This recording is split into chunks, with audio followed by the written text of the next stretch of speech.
रमज़ानुल मुबारक का महीना शुरू होते ही नाजायज़ मुनाफ़ाखोरी और ज़ख़ीरा अंदोज़ी करना शुरू कर देते हैं।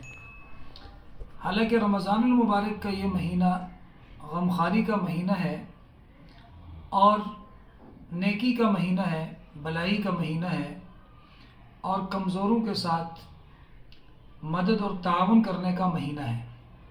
लेकिन अफसोस के साथ कहना पड़ता है कि जब रमज़ानुल मुबारक का महीना शुरू हो जाता है तो हमारे मुसलमान भाई नमाज़ें तो पढ़ते हैं, कुरान की तिलावत भी करते हैं, लेकिन कारोबार में 10 रुपए की चीज़ 100 रुपए की बेचते हैं और इससे उन मुसलमानों को बहुत ज़्यादा तकलीफ़ होती है जो गरीब हैं, गुरबा मसाकीन हैं, जो ख़रीदारी नहीं कर सकते, उनके लिए परेशानी का बाइस बनता है।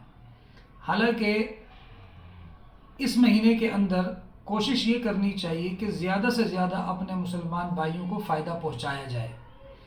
देखें, माल के अंदर दो चीज़ें हैं। जब आप कमाते हैं तो उसमें दो चीज़ें हैं, एक है माल में कसरत, दूसरी है माल में बरकत।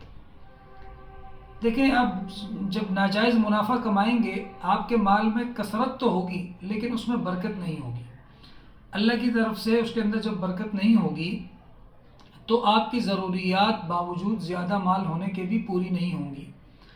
और अगर आप 10 रुपए की चीज़ 20 रुपए में बेचते हैं, जायज़ मुनाफा कमाते हैं, तो उसमें अल्लाह की तरफ से बरकत शामिल होती है और कम पैसे में भी अल्लाह ताला आपकी तमाम ज़रूरियात को पूरा फरमा देते हैं।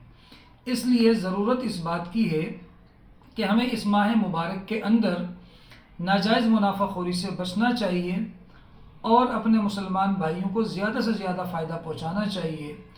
चूँकि ये महीना नेकियों का है, अजर कमाने का है, तो इसी तरह अगर हम अपने मुसलमान भाइयों को फ़ायदा पहुँचाएंगे तो हमारी नेकियों में भी इंशाअल्लाह इजाफ़ा होगा। अल्लाह ताला मुझे और आपको अमल करने की तौफ़ीक़ अता फ़रमाएँ और इस माह मुबारक की सही मानों में क़दरदानी करने की तौफ़ीक़ अता फ़रमाएँ।